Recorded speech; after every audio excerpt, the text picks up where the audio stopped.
خدا کرے کہ میری عرض پاک پر اترے وہ فصل گل جسے اندیشہ زوال نہ ہو. خدا کرے میرے ہر ایک ہم وطن کے لیے حیات جرم نہ ہو، زندگی وبال نہ ہو. خواتین و حضرات، پاکستان میں سیاسی سرکس جو ہے وہ جاری و ساری ہے. پاکستان کی معیشت جو ہے وہ دن بدن جو ہے وہ کھائی کی طرف جاتی ہوئی دکھائی دے رہی ہے، اور ہم جنیوا میں دنیا اقوام عالم کے سامنے جو ہے وہ کشکول لے کے بیٹھے ہوئے ہیں کہ پاکستان ڈوب رہا ہے اور اس کو بچایا جائے. آج میری خوش قسمتی ہے کہ میرے ساتھ سینئر صحافی اور بیورو چیف اوصاف براڈ کاسٹنگ نیٹ ورک جناب خالد جمیل صاحب موجود ہیں. تو آج ہم ان کی عقل، دانش اور فہم سے جو ہے وہ کچھ مستفید ہونے کی کوشش کرتے ہیں کہ موجودہ سیاسی صورتحال جو ہے وہ کس طرف جاتی ہوئی نظر آ رہی ہے. السلام علیکم خالد صاحب، اور بہت شکریہ آپ کا وقت دینے کے لیے. Thank you very much. Khalid sahab, سب سے پہلے تو جنیوا کانفرنس سے ہی شروع کر لیتے ہیں. آپ نے دیکھا کہ آج صبح سے جو ہے وہ پی ڈی ایم کی حکومت جو ہے وہ ڈھنڈورا پیٹ رہی ہے کہ پاکستان کو غالباً بہت بڑی کامیابی ہو گئی اور ہماری بڑی عزت افزائی ہوئی کہ پوری دنیا نے ہم پہ بڑا اعتماد کر کے تو تقریباً ہمیں 11 ارب ڈالر جو ہے وہ امداد دے دی ہے. اب سوال بہت سارے حلقوں میں یہ اٹھ رہا ہے کہ کیا یہ امداد ہے یا یہ قرضہ ہے؟ پہلا سوال. دیکھیں، جو 11 ارب ڈالر تھے 24 گھنٹے پہلے، وہ ابھی کم ہو کے 9.5 ارب ڈالر ہو چکے ہیں. یہ پلیجز ہیں، اور جب تک یہ مٹیریلائز ہوں گے تو ابھی مزید 6 ماہ لگیں گے اس کو مٹیریلائز ہونے میں. اور پھر یہ اگلے 3 سے 5 سالوں میں ان تمام ڈونرز اداروں نے اور ممالک نے پاکستان کو یہ 90% اس کی جو پلیجز ہیں یہ لون ہوگا، قرضہ ہوگا. اچھا، یعنی کہ یہ قرضہ ہے جو کہ اگلے 3 سالوں میں دیا جائے گا؟ جی، جو ہمیں 3 سالوں میں ہمیں یہ دیا بھی نہیں جانا ہمیں یہ. اچھا ہاں، یہ ہمارے کو اسٹیٹ بینک کے ریزروز میں اضافے میں یہ بالکل کوئی $1 ملین بھی اضافہ نہیں ہوگا. جی.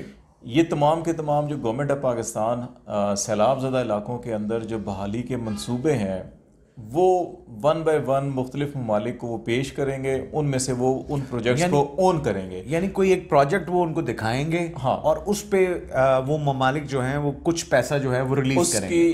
اس کی امپلیمنٹیشن وہ ممالک اپنے اداروں کے ذریعے. اب for example U S AID نے کہا جی $100 ملین، تو یو ایس ایڈ پاکستان کے اندر آلریڈی خود کام کر رہا ہے. بالکل صحیح. تو امریکہ ان کو دے گا، یو کے کا ڈیفڈ ہے، کینیڈا کا سیڈا ہے، جاپان کا جائکا ہے. اسی طرح ہر ملک کی اپنی مختلف جو ڈونرز ایجنسیز ہیں، ادارے ہیں، این جی اوز ہیں جو پاکستان میں کام کر رہی ہیں. یہ ان کے تھرو پاکستان کے اندر ان منصوبوں پر عمل درآمد کریں گے جو حکومت پاکستان نے اس بحالی کے جو پروگرام ہوگا سیلاب زدہ متاثرین کا اس پر ہی ہوگا، نمبر 1.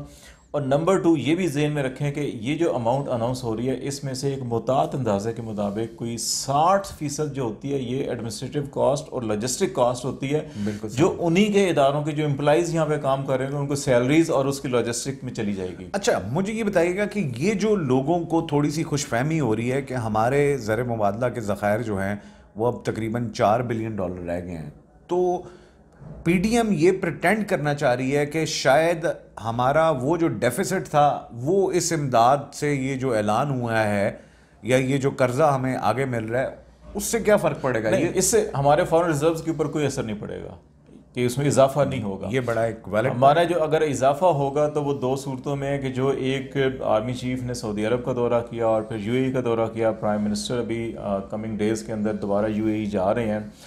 اگر یو اے ای اور سعودی عرب یا چائنا جو ہے کہ ہمیں براہ راست جس کو ہم بجٹری سپورٹ کہتے ہیں، جو پہلے بھی انہوں نے کوئی تقریباً 6-6.5 ارب ڈالر اسٹیٹ بینک کے رکھے تھے، اور یہ کمٹمنٹ ہم نے پاکستان نے یہ وعدہ کیا تھا کہ ہم اس میں سے $1 بھی خرچ نہیں کریں گے، لیکن اس میں ہم پریکٹیکلی کوئی تقریباً $2 ارب خرچ کر چکے ہیں. یعنی ہم اس میں فیل ہوئے ہیں. ٹھیک ہے، ہم کمٹمنٹ پوری نہیں کر سکے. اب جو سعودی ولی عہد نے آرمی چیف کے دورے کے بعد جو اسٹیٹمنٹ آیا سعودی عرب سے، جس میں اگین یہ ایک تاثر دینے کی کوشش کی جا رہی ہے کہ سعودی عرب $10 ارب جو ہے وہ پاکستان میں سرمایہ کاری کرے گا، یا $5 ارب جو ہے اسٹیٹ بینک میں جو ہے کہ وہ جمع ہوں گے، تو ہمارے فارن ریزرو 4.5 سے ایک دم سے 9.5 یا $10 ارب ہو جائیں گے.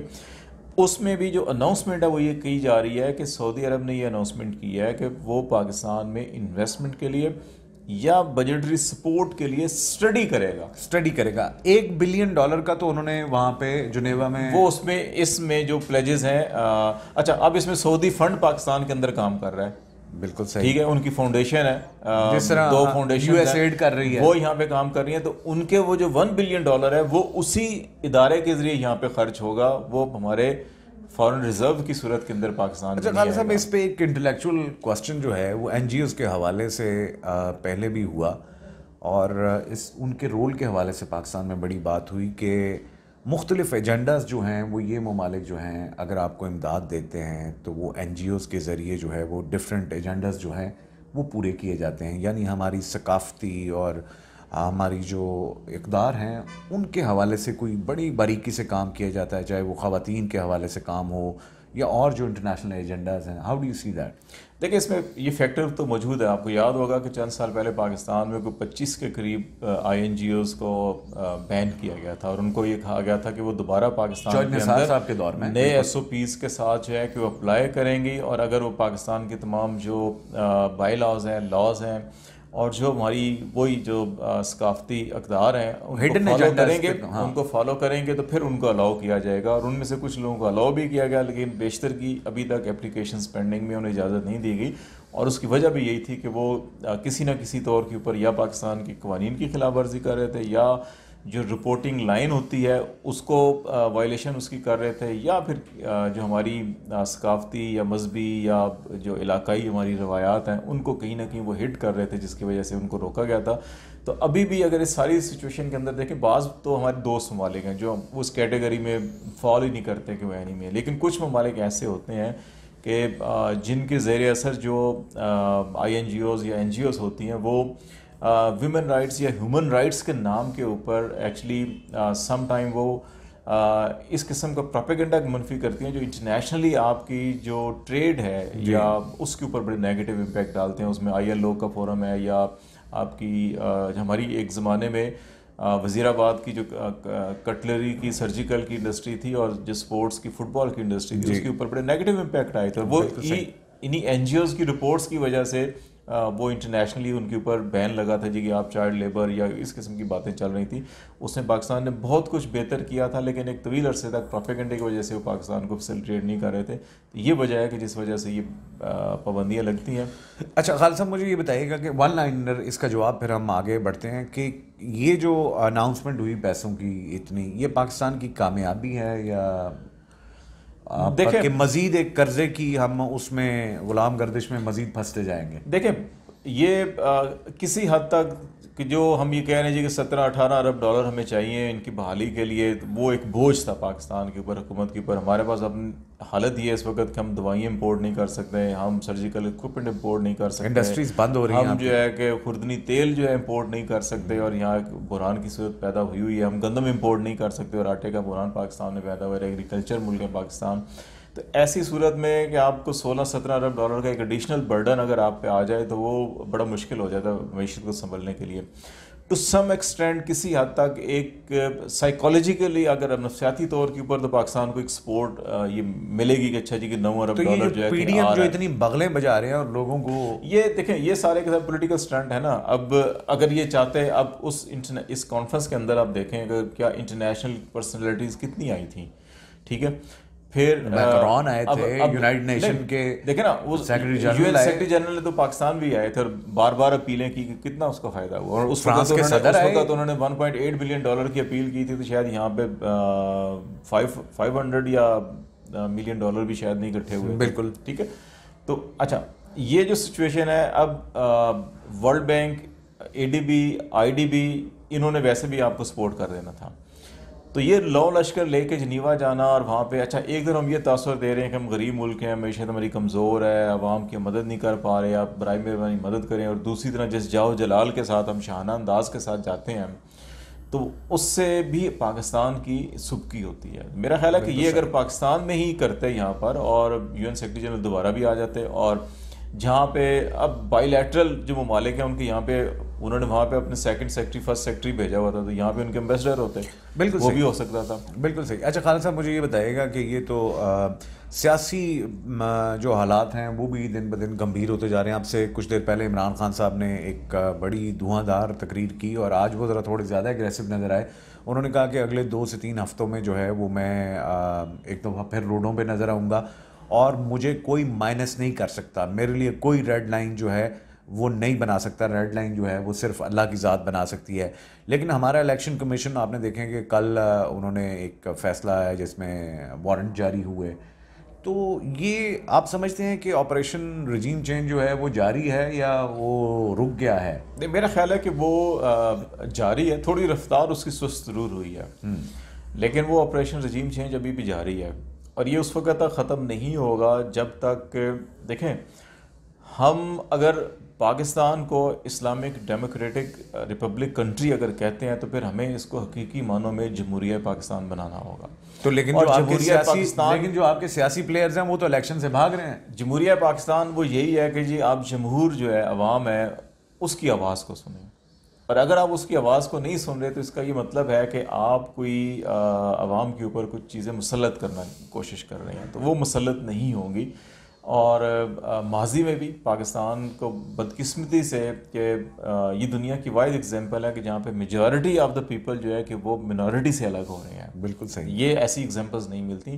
تو اس لیے ہمیں ماضی سے سبق سیکھنا چاہیے اور جمہوریت کے اندر دنیا میں جب بھی کرائسس اگر آتے ہیں تو سب سے پہلے ہی کیا جاتا ہے کہ عوام سے رجوع کیا جاتا ہے. بالکل صحیح. تو ابھی بھی اگر عوام سے رجوع کیا جائے اور الیکشن کو فیئر اینڈ فری ہونے دیا جائے اور اس میں کوئی بھی اے بی سی ڈی جو بھی آتا ہے اب لیکن بدقسمتی سے اب یہ سارے کے سارے گروپ اکٹھے ہو کے بھی وہ ایک جماعت کو شکست نہیں دے پا رہے اور اس لیے وہ اب یہ خائف ہیں کہ ان کو شکست ہونی ہے اور پھر وہ اس لیے بھی خائف ہیں کہ ان کو یہ نظر آ رہا ہے کہ شاید 2/3 میجورٹی لے کے ایک جماعت آ رہی ہے اور آئین بدلنے کی اس کے پاس. آج عمران خان صاحب کی باڈی لینگویج بڑی اگریسو تھی. انہوں نے کہا کہ آپ نے پہلے ضمنی انتخاب میں بھی کر کے دیکھ لیا اور انہوں نے اسٹیبلشمنٹ کا حوالہ دیا کہ آپ نے اپنے جو وہاں پہ بھی کر کے دیکھ لیا آپ مجھے شکست نہیں دے سکے. لیکن میں یہ بتا دوں کہ اب اگر میں پاور میں آیا تو میں جو ہے وہ کڑا احتساب کروں گا. یعنی اصل ایشو یہی ہے. دیکھیں اصل ایشو جو ہے نا اس وقت وہ یہی ہے کہ ہماری جو پولیٹیکل لیڈرشپ ہے جنہوں نے نیب قوانین میں ترامیم کر کے فائدہ اٹھایا اور ان ترامیم کا فائدہ جو ہے کہ وہ بہت سے ہمارے سول اور ملٹری جو بیوروکریسی کے اندر ہیں ذمہ داران ان کو بھی فائدہ ہوا ہے اس چیز کا. اب اس وقت عمران خان کے اوپر جو دباؤ ڈالا جا رہا ہے وہ یہی ڈالا جا رہا ہے کہ آپ جو ہوا سو ہوا اس کو بھول جائیں. آپ مستقبل کی طرف دیکھیں ماضی کو بھول جائیں.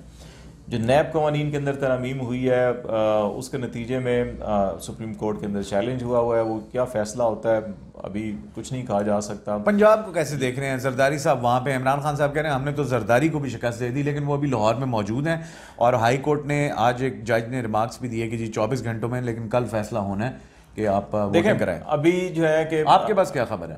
میرا خیال ہے کہ ابھی بھی جو پی ایم ایل این اور زرداری صاحب جو ہیں کہ کچھ ارکان اسمبلی ابھی ایگزیکٹ نمبر کا مجھے اندازہ نہیں ہے لیکن محتاط فگر یہ ہے کہ 4 6 یا 8 ایم پی ایز جو ہیں ان کو مینیج کیا گیا ہے کہ وہ پاکستان سے باہر رہیں واپس نہ آئے. ان کو بڑی بھرپور ترغیب اور انسینٹو کے ساتھ جو ہے بھیجا گیا ہے اور ان کی کوشش یہ ہے کہ جی کہ جتنا جلد سے جلد اعتماد کا ووٹ ہو وہ نہیں لے سکیں گے تو ایٹ لیسٹ یہ تو وزارت اعلیٰ سے تو ہٹیں گے نا.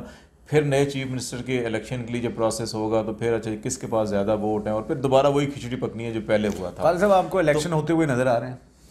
الیکشن ہوتے ہوئے دیکھیں اگر عمران خان آج یہ کہہ دیتا ہے کہ ٹھیک ہے جناب جو کچھ ہوا رجیم چینج آپریشن میں یا نیب ترامیم ہوئی بس ہم ماضی کو بھول کے آگے کی طرف جا رہے ہیں ہم کسی کا کوئی احتساب نہیں کریں گے. اس کا مطلب تو یہ ہے کہ اس پولیٹیکل ایلیٹ کو ساتھ لے کے چلنے والی بات ہے نا. اگلے ہی دن جو ہے کہ یہ آپ دیکھیں گے کہ مختلف جماعتیں اس حکومت سے جو ہے کہ ایک ایک کر کے الگ ہونا شروع ہو جائیں گی اور مرکز کے اندر یہ صورتحال ہوگی جو پنجاب میں اور پھر الیکشن کی طرف جانا پڑے گا. لیکن اگر عمران خان جب تک اس موقع پہ ڈٹے رہیں گے جی کہ نہیں میں نے اگر اقتدار میں آؤں گا تو میں دوبارہ کڑا احتساب کروں گا آج انہوں نے بدلیں گے تو پھر جو ہے کہ اس کے دیکھیں نا اب جو نیب کی شک 9 اور 14 ہے تو اس کا فائدہ تو باجوہ صاحب کو بھی ہوا. صحیح. لیکن آج عمران خان نے آرٹیکل 14 کا ذکر کیا, ہیومن ڈگنیٹی کا, بنیادی حقوق کا ذکر کیا کہ اور عدالت عظمیٰ سے درخواست کی کہ اس کے تحت ذرا تھوڑا سا معاملات کو دیکھیں. عدالت سواتی کا حوالہ دیا. عدالت تو دیکھے گی لیکن اصل پرابلم یہ ہے کہ آپ کی حکومت جس ڈگر کے اوپر جا رہی ہے وہ معاشی حالات کو اس نہج پہ لے کے جا رہے ہیں کہ آپ کے پاس جیب میں اتنے پیسے بھی نہ ہو آپ الیکشن کروا سکیں کہ جی یہ بغیر یہ سوچے ہوئے کہ اکنامک ایمرجنسی کا مطلب انٹرنیشنلی جہاں پہلے ہی آپ کی نہ ایکسپورٹ بڑھ رہی ہیں، ریمیٹنسز آپ کو مل نہیں رہے، فارن ریزروز آپ کے اتنے حد تک گر چکے ہیں کہ آپ کھانے پینے کی چیزیں امپورٹ نہیں کر پا رہے، ایسی صورت کے اندر وہ اب یہ کہہ رہے ہیں جی ہم اکنامک ایمرجنسی لگا کے 6 مہینے سال اور الیکشن کو آگے کریں گے، تو یہ تباہی کا راستہ ہے، یہ کوئی دانش مندی کا راستہ نہیں ہے میرے خیال اس سے. خالد صاحب میرا آخری سوال کہ کیا آپ سمجھتے ہیں کہ یہ اسٹیبلشمنٹ کی مس کیلکولیشن تھی کہ ایک اچھی چلتی ہوئی کہ جب اکنامک انڈیکیٹرز ٹھیک تھے تو کیا انہوں نے مس کیلکولیٹ کیا جس نہج پہ آج ہم پہنچ گئے ہیں، یا یہ اکارڈنگ ٹو اسکرپٹ ہے؟ نہیں، میرا خیال ہے کہ یہ مس کیلکولیشن تھی، اور اس کے اندر پوری اسٹیبلشمنٹ بھی میں سمجھتا ہوں کہ اس کو نہیں کہا جا سکتا، لیکن اس کے اندر خاص طور کے اوپر جنرل باجوہ جس مزاج کے تھے، میرا خیال ہے کہ ان کی جو آپ سیاسی مہم جوئی کہیں یا ان کے جو عزائم تھے سیاسی، ان کی وجہ سے یہ سب کچھ ہوا ہے. اگر وہ اپنی پروفیشنلزم کے اوپر اور اپنے حقیقی جو عسکری مقاصد ہیں ان تک محدود رہتے تو پاکستان کے حالات آج یہ نہ ہوتا ہے. خالد صاحب آپ کا بہت بہت شکریہ. خواتین حضرات، انشاءاللہ اگلے ولاگ میں آپ سے پھر ملاقات ہوگی، تب تک کے لیے اللہ حافظ.